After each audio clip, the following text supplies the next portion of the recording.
So welcome back to the small course on Excel.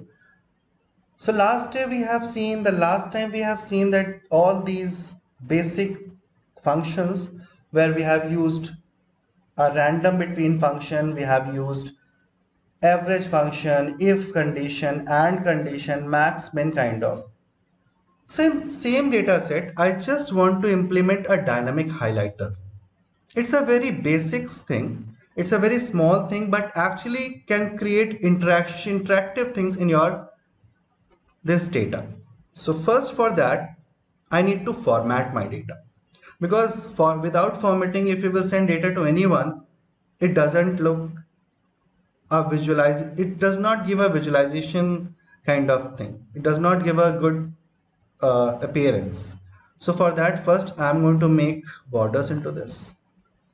I'll make the first row bold and I'll insert two rows at the above of it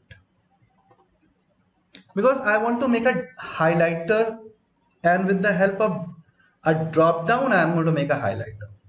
So first I'll select these two. I'll click on merge and center. So at home ribbon we are having this option of merge and center, and I'll select these merge and center and plus G1 and make a border over here. So in home ribbon only we are having borders. Here I'll type student name, and in this one I'm going to make a drop down. So for making a drop down, I'll move on to data ribbon, and here we have an option of data validation. So I'm going to use this data validation. By default, any value is allowed, but I'll click on this and we'll make a list. Let's select the source, and that's all these names. So I'm selecting from A4 to A29. That's my drop down list will be. I'll click on OK, and finally you can see we are having a drop down.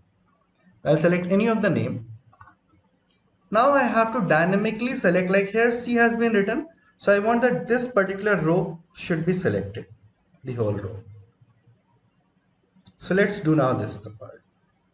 I'll select the data, and I'm selecting my data from first name. I'm not selecting the heading. From first name I'm selecting till last of it. So I have selected from A4 to L29 the whole data. Now I'll move to my home ribbon or home tab.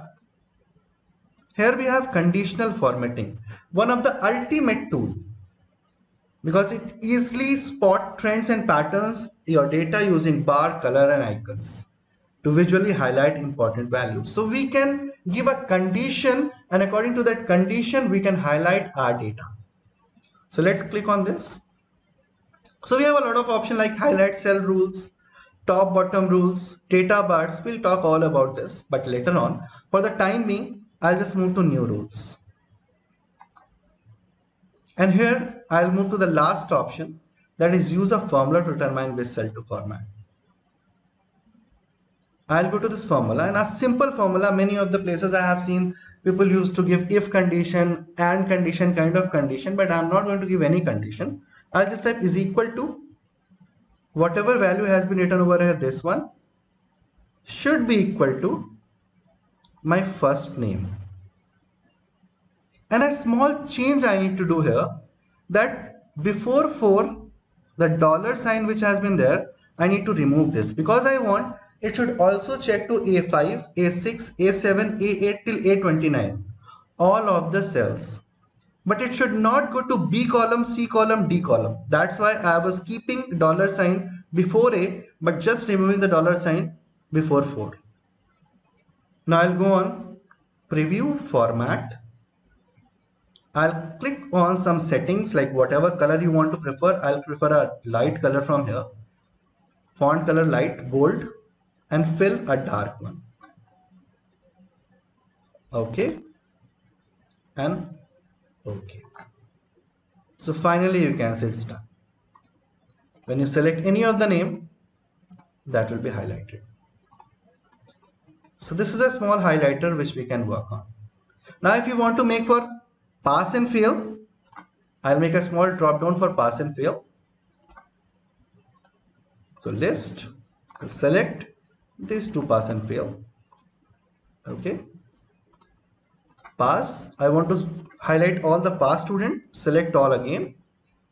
Go to home ribbon, conditional formatting, more new rule,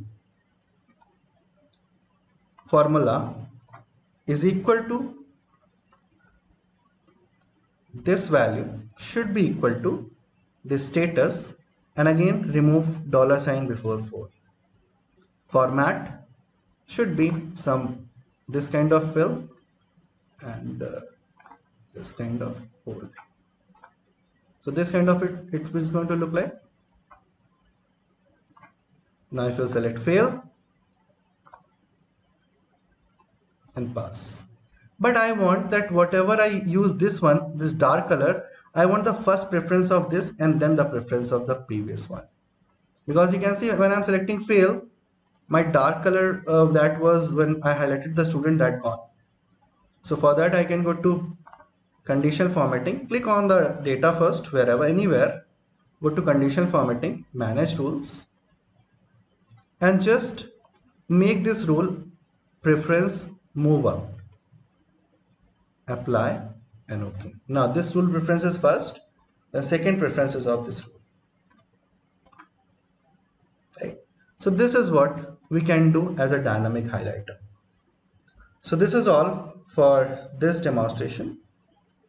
So we will come up with some more videos on this Excel. So for this time, thank you so much.